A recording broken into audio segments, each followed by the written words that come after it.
Welcome to the Justice Room. Your life, your rights, your options. Experience and learn from discussions with legal professionals and other experts about the law, its challenges, and how it could affect you. Here at the Justice Room. Welcome to the Justice Room.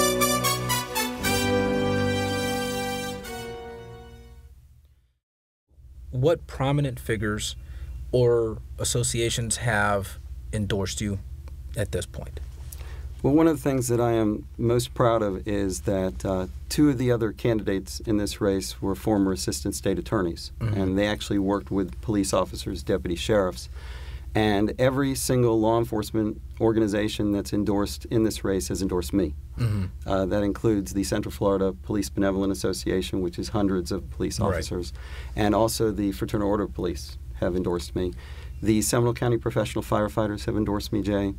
The Orange County Classroom Teachers Association has endorsed me, and either the current mayor or past mayor of Altamont Springs, Castleberry, Oviedo, Winter Springs, Lake Mary, Longwood, and Sanford have all endorsed me. In addition, I've got the endorsement of the chairman, it's a chairwoman actually, of the Seminole County School Board, and of many community leaders from the business community. I have past presidents of the chamber up there, over to the labor side, the AFL-CIO, and I believe that you could say, arguably, that the law community has felt me to be more qualified simply because the rating organization that gives out ratings for attorneys, that it's universally recognized, we discussed this a little bit before the show started, is called Martindale-Hubbell. Martindale-Hubbell's been around for more than 100 years, and I am the only candidate in this race who has an AV rating, which means the highest level of legal skill and ethics, not in my opinion, but in the opinion of my peers. No, and that's something that I think is important for the people to know. You know, not just who you are, but what is your experience? How long have you been, doing what you do? Your versatility or maybe versatility isn't the right word, but your knowledge that's a good word of the law, and but everyone that practices law, I think everyone that has any type of legal industry specific type, maybe even anywhere in the any business industry, always has a positive and always has a negative experience to talk about. So I'd like to ask you, what is a positive and what is a negative experience that you've had while being an attorney? The most positive experiences that I have are taking a case for a client that nobody else will take. And I'll give you an example. My last trial was 2 months ago, a little over 8 weeks ago.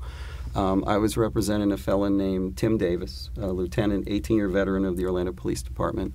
He had been to numerous attorneys. Nobody would take his case. He then found an attorney, I won't mention names on the air, who took his case, did 2 depositions, and handed him back his file and said, I can't win this case. This is an impossible case to win. Tim wound up with me. He called me, and I said, this is a very difficult case, Tim. I can't make any guarantees, but I'll take it, and let's see what happens. Well, we litigated that case 2 months ago, and I won. Wow. And so I really get a huge sense of satisfaction and a positive feeling. You're asking about positive experiences.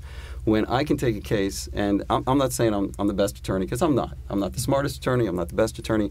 I'm a very hard-working attorney, though. And through legal research and making the arguments that help their case, you win.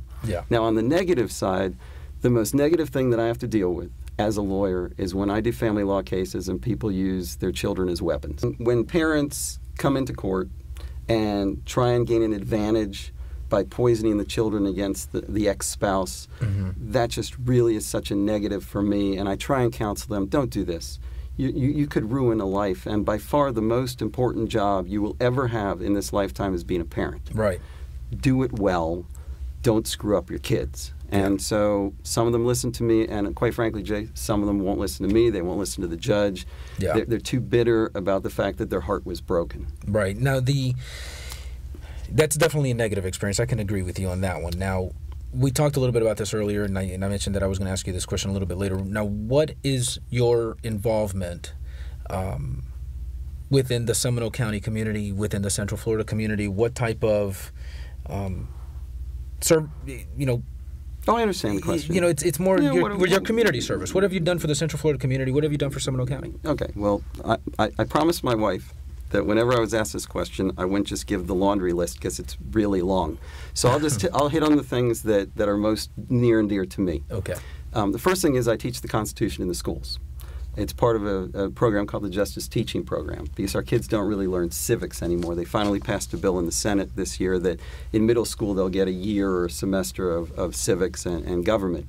And if I can, I'd like to go through some of what I do with the kids here if we have time. And what I do, I actually brought it. I get introduced, and then I say, and before I get into this, with kids these days, there are two things that you have to understand. Number one is you better keep it real, because they can understand if you're faking them. Right. And number two, if you don't get them in the first 2 minutes, you will not have their attention. We live in an attention-deprived era right now with YouTube and with everything else, where if it's not instant, I'll move on to something else. So I get up there and I pull out this tie, and I don't know if they can see this on the video screen. They will. But this is a tie, and it's a Pink Floyd tie. And I ask, who in here knows who Pink Floyd is? And what's funny is every teacher raises their hand. But a number of the kids do too, because of the rock band, the Wii, and things like that. Oh, right. And I say to them, well, Pink Floyd is a band whose most famous song goes like this: "We don't need any education.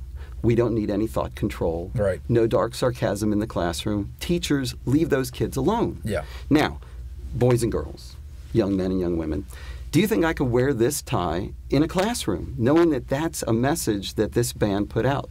And a few of them will raise their hand that I can, and a few of them will raise their hand that I can't. And then I explain to them that this is a symbol of freedom of speech, that I could wear this, but not all speech is protected. And then what I do is I go through all of the basic constitutional rights, which are in the Bill of Rights, and then we do a little exercise where we pretend that another country has invaded the United States, and you have to give up 2 of your rights out of the first 5 amendments in the Constitution. And then I go about explaining to them why they can't give up whichever 2 rights they want, because they all intertwine. Right. So I really enjoy that. A second thing that I do is that I'm the vice president of the Steinway Society of Central Florida. And what the Steinway Society does is sets up programs for the kids in the schools and after the schools for music, where we pay for all the instruments, we pay for all the lessons, and if the kids stick with the program, we stick a piano in their home after 2 years. That's very nice. We've done that in Midway, we've done that in Paramore, and we're starting a program in Oviedo at Boys Town. Another thing that I do is I volunteer in the Prosecution Alternatives for Youth program as a teen court judge, which gives me some experience in making good and fair decisions and dealing with youth. You kind of get a theme here of what I work on. So just to share a few others, I was president of the Christian Sharing Center of Seminole County for 2 terms. I'm on the Seminole County Children's Cabinet. I'm the vice chairman of the Juvenile Justice Board for the entire 9th Circuit of the state of Florida. I was a director for the Make-A-Wish Foundation, and I'm a founding father with Harbor House, which is for battered and abused women and their children. Right. And that's just a few. Okay, that's quite a list. It's actually impressive.